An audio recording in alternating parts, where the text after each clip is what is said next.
اسے یہ باتیں اپنے قیام کے آخر میں معلوم ہوئی تھیں اور اس نے بغیر کارڈ کے سفر کر کے ہر جگہ اضافی کرایہ دیا اور ساتھ میں بچیوں کا ٹکٹ بھی خریدتی رہی جن کا داخلہ فری تھا، مگر ہم پہلے دن ہی اس بات کو جاننے کی بنا پر نقصان سے محفوظ رہے۔ خیر، ایک دن قبل ہفتے کی صبح جب ہم اسرا کا انتظار کر رہے تھے تو ہم نے وقت ضائع کرنے کے بجائے استنبول کارڈ بنوانے کا فیصلہ کیا۔ انفارمیشن سینٹر سے معلومات لے کر ٹیکسم سکوئر پر موجود انڈر گراؤنڈ اسٹیشن چلے گئے، جہاں ایک مشین میں پیسے ڈال کر یہ کارڈ بنوایا جا سکتا تھا۔ خیر، وہاں پہنچے تو دیکھا کہ مشین میں ساری ہدایات ترکی میں درج ہیں، گویا یہاں کوئی غیر ملکی سیاح آتا ہی نہیں ہے۔ چنانچہ ایک مقامی ترکی خاتون سے انگریزی میں مدد کی درخواست کی۔ اس نے مجھ سے پیسے لیے اور ہمارے لیے کارڈ بنوانے کے بجائے ہمارے پیسوں سے اپنا کارڈ چارج کر لیا۔ میں نے اسے دوبارہ سمجھانے کی کوشش کی کہ مجھے اپنا کارڈ بنوانا تھا۔ وہ خاتون میری بات سن کر تیزی سے وہاں سے چلی گئی۔ میں یہ دیکھ کر ہکا بکا رہ گیا۔ پہلے دن ہی اپنے ساتھ اس طرح ہاتھ ہو جانے پر میں ششدر رہ گیا۔ خیر، مرتا کیا نہ کرتا، آگے جا کر میٹرو میں داخلے کی جگہ پر متعین ایک اہلکار سے درخواست کی کہ مجھے کارڈ بنا دے۔ انگریزی سے وہ بھی نابلد تھا، مگر میری بات سمجھ گیا۔ پھر وہ میرے ساتھ آیا اور میرے پیسوں سے اس نے کارڈ بنا دیا۔ عین اسی وقت وہ خاتون لوٹ کر آ گئی۔ اس کی اور اہلکار کی گفتگو سن کر مجھے اندازہ ہوا کہ ہوا کیا تھا۔ پہلے وہ یہ سمجھی تھی کہ میں پیسے دے کر اس کے کارڈ پر سفر کرنا چاہتا ہوں۔ اس کی وجہ شاید یہ تھی کہ کارڈ بنوانے کے اپنے چارجز ہوتے ہیں، اس لیے شاید کچھ لوگ یہ کرتے ہوں گے کہ جس شخص کا کارڈ بنا ہوا ہے اس کو یک طرفہ سفر کے پیسے دے کر اس کا کارڈ چارج کروا لیتے ہوں گے اور اپنا الگ کارڈ بنوائے بغیر سستا سفر کر لیتے ہوں گے۔ یہاں ایک کارڈ ایک ہی وقت میں کئی دفعہ استعمال ہو سکتا تھا، جیسے میں اور میری اہلیہ میٹرو سسٹم کے اندر داخل ہوتے وقت ایک ہی کارڈ استعمال کرتے تھے۔ خیر، جب اسے اندازہ ہوا کہ میں اپنا کارڈ بنوانا چاہتا ہوں تو وہ اندر چلی گئی۔ وہ اندر آفس یہ دریافت کرنے گئی ہوگی کہ آیا چارج کیے ہوئے پیسے واپس ہو سکتے ہیں، مگر شاید یہ ممکن نہ تھا۔ خیر، جب تک وہ واپس آئی میٹرو اہلکار میرا کارڈ بنوا چکا تھا۔ جب اہلکار نے اسے یہ بتایا تو اس نے اپنا زیادہ چارج ہوا کارڈ مجھے دے دیا اور میرا کم پیسوں والا کارڈ خود رکھ لیا۔ زیادہ پیسوں والی بات مجھے اس وقت معلوم ہوئی جب میں نے خود کارڈ کا بیلنس چیک کیا۔ یوں اس نیک خاتون نے رک کر نہ صرف ہماری مدد کی بلکہ زیادہ پیسے بھی دے دیے۔ اس خاتون کی یہ مدد ہم مسافروں پر اللہ کی ایک عنایت تھی۔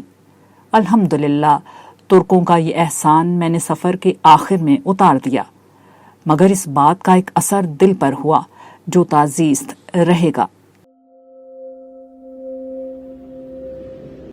کمیونیکیشن ایج اور اسلام کی دعوت۔ جیسا کہ شروع میں بیان ہوا کہ ہمارا یہ سفر بغیر کسی تیاری کے بہت جلدی میں ہوا تھا، اس لیے کہیں ہوٹل وغیرہ کچھ بھی بک نہ کرا پائے تھے۔ چلنے سے کچھ دیر قبل آن لائن اسی ہوٹل کی بکنگ کرا لی تھی جس میں اب مقیم تھے۔ سنا کے ساتھ جو ابتدائی پروگرام طے ہوا تھا اس کے مطابق ہمیں استنبول کے علاوہ گوریم کے شہر بھی جانا تھا جو ترکی کے وسط میں اناطولیہ کے علاقے میں واقع تھا۔ ویزے میں تاخیر کی وجہ سے وہاں کا پروگرام بھی سنا کے ساتھ ممکن نہ ہو سکا۔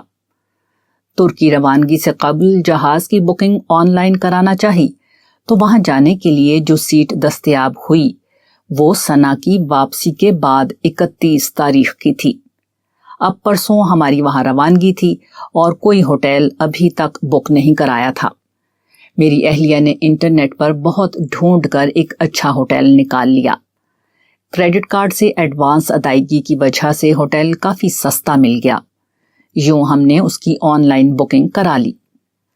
سنا نے جو پہلے ہی سے گوریم میں موجود تھی ہمیں بتا دیا تھا کہ وہاں بھی ایئرپورٹ سے شہر تک ٹیکسی کا کرایہ کافی زیادہ تھا۔ چنانچہ میں نے انٹرنیٹ پر شٹل طریقہ ڈھونڈا تو معلوم ہوا کہ 25 لیرہ میں شٹل مل رہی ہے، مگر اس کے لیے فون کر کے بکنگ کرانی ہوگی۔ ہمارے پاس فون تھا، نہ ہمیں ترکی آتی تھی، نہ اتنا وقت تھا کہ ای میل بھیج کر اس کا انتظار کرتے۔ چنانچہ اسرا کو فون کر کے اسے شٹل کا نمبر دیا۔ تھوڑی دیر میں اس نے شٹل کی بکنگ کرا دی۔ ساتھ میں جو کچھ اس نے اپنی ٹوٹی پھوٹی انگریزی میں ہمیں بتایا، اس سے ہم نے یہ سمجھ لیا کہ فنڈا نام کا شٹل ڈرائیور ایئرپورٹ پر ہمیں لینے آئے گا۔ واپس آ کر بھی 2-4 دن ہمیں استنبول رکنا تھا، چنانچہ ہم نے ایک ہوٹل جا کر پسند کیا اور انٹرنیٹ پر اس کی بکنگ کرا لی۔ ہوٹل والے نے اس کے ریٹ کافی زیادہ بتائے تھے، مگر نیٹ پر مخصوص ویب سائٹ پر اس ہوٹل کا کمرہ کافی سستا مل گیا۔ اسی طرح ہم موبائل فون سے جو فوٹو لے رہے تھے وہ وائی فائی اور انٹرنیٹ کے ذریعے سے اپنے احباب کو منتقل بھی کرتے جا رہے تھے۔ گھر والوں سے بھی اسی سے بات کر رہے تھے۔ اسرا کے حوالے سے موبائل اور انٹرنیٹ کے ذریعے سے ترجمے کا ذکر پیچھے گزر چکا ہے۔ اسرا کے ساتھ دوران سفر یہ تجربہ بھی ہوا کہ وہ جہاں ٹریفک میں پھنستی فوراً انٹرنیٹ کے ذریعے سے دوسرا متبادل راستہ ڈھونڈ کر کسی اور سڑک سے نکل جاتی۔ کریڈٹ کارڈ کے علاوہ اس سفر میں پیسے کی جب بھی ضرورت پیش آئی تو اپنے پاکستانی ATM کارڈ سے ترکی میں ہر جگہ مقامی کرنسی میں اس طرح پیسے نکلوائے جیسے میرا اکاؤنٹ یہیں موجود ہو۔